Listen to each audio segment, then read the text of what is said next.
Dear student, welcome back to my channel study 7.0 पे आपका स्वागत है। इस वीडियो में हम देखने वाले हैं क्लास 10 हिंदी का कुछ सब्जेक्टिव क्वेश्चन जो कि आपके एग्जाम के लिए वीपीआई क्वेश्चन है। तो यदि आप हमारे यूट्यूब चैनल स्टडी 7.0 पे पहली बार आए हैं तो हमारे चैनल को जरूर सब्सक्राइब कर लें।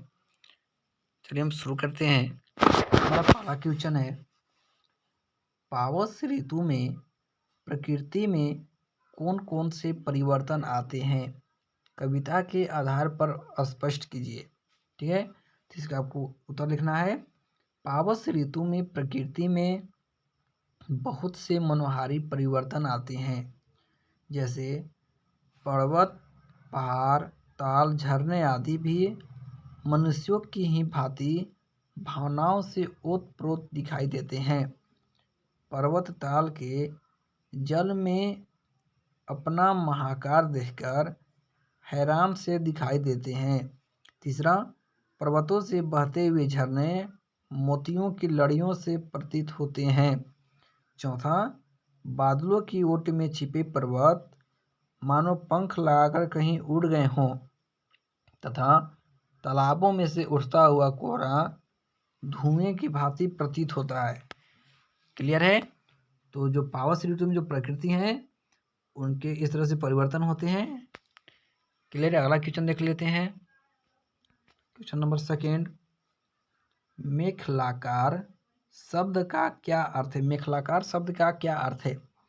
कवि ने इस शब्द का प्रयोग यहाँ क्यों किया है? कवि ने इस शब्द का प्रयोग यहाँ क्यों किया है? इसका उत्तर हो जाएगा, मेखलाकार शब्द का अर्थ है मंडलाकार करधरनी के आकार के समान। यह कटी भाग में पहनी जाती है। पर्वत भी मेखलाकार की तरह लग रहा था, जैसे इसने पूरी पृथ्वी को अपने घेरे में ले लिया है। कवि ने इस शब्द का प्रयोग पर्वत की विशालता और फैलाव देखने के लिए किया है। क्लियर है? अगला क्वेश्चन देख लेते हैं। थर्ड क्वेश्चन, पढ़िए, सहस्त्र दीर्घ सुमंत से क्या तात्पर्य है? कवि ने इस पद का प्रयोग किसके लिए किया होगा? जिसका आपको उत्तर लिखनी है। पर्वत अपने चरणों में स्थित तालाब से अपने हजारों सुमन रूपी नेत्रों से अपने ही बीम को निहारते हुए से प्रतीत होते हैं। पर्वतों पर खिले सहस्त्र फूलों का पर्वतों के नेत्र के रूप में मानवीकरण किया गया है। इस तरह से स्पष्ट हो जाता है कि कवि ने इस पद का प्रयोग पर्वतों का मानवीकरण करने के लिए किया होगा। क्या किया होगा? पर्वतों का मानवीकरण करने के लिए किया होगा। क्लियर है? अगला क्वेश्चन देख लेते हैं। बोल रहा है, क्वेश्चन नंबर चौथा हमारा है, कवि ने तालाब की समानता किसके साथ दिखाई है और क्यों? कवि ने तालाब की समानता किसके साथ दिखाई है और क्यों दिखाई है? जिसका आपको आंसर लिखनी है। कवि ने तालाब की समानता दर्पण के साथ दिखाई है। कवि ने ऐसी समानता इसलिए की है क्योंकि तालाब का जल अत्यंत स्वच्छ और निर्मल है। वह प्रतिबिंब दिखाने में सक्षम है। दोनों ही पारदर्शी, दोनों में ही व्यक्ति अपना प्रतिबिंब देख सकता है। तालाब के जल में पर्वत और उस पर लगे हुए फूलों का प्रतिबिंब स्पष्ट दिखाई दे रहा था, इसलिए कवि द्वारा तालाब की समानता दर्पण के साथ करना अत्यंत उपयुक्त है। चलिए यहाँ क्लियर है? अगला क्वेश्चन देख लेते हैं। नेक्स्ट क्वेश्चन हमारा क्वेश्चन नंबर 5वां है, पर्वत के हृदय से उठकर ऊंचे ऊंचे वृक्ष आकाश की ओर क्यों देख रहे थे और वे किस बात को प्रतिबिंबित करते हैं? इसका उत्तर हो जाएगा, पर्वत के हृदय से उठकर ऊंचे ऊंचे वृक्ष आकाश की ओर अपनी ऊंचाकांक्षाओं को प्रकट करने के लिए देख रहे हैं, अर्थात आकाश को पाना चाहते हैं। वे वृक्ष इस बात को प्रतिबिंब करते हैं कि मानो एक गंभीर चिंतन में लीन हो और अल्पक देखते हुए अपनी ऊंचाकांक्षाओं को पूर्ण करने के लिए निहार रहे हों।